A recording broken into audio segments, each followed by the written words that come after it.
Do you want to share information quickly and easily? Well, this week's tip is on how to create and share QR codes. Hey guys, welcome back to Tech Blasts, where we give you the best tips to improve your classroom learning. This week's tip is to create QR codes from any website. To do this, all you want to do is right-click on any website you want. For example, I've got this Google form. And then what we want to do is click Create QR Code for this page. Then Google will generate a QR code for you to download, copy and share.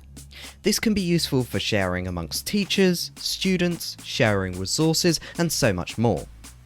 Thank you all so much for watching, and I'll see you soon.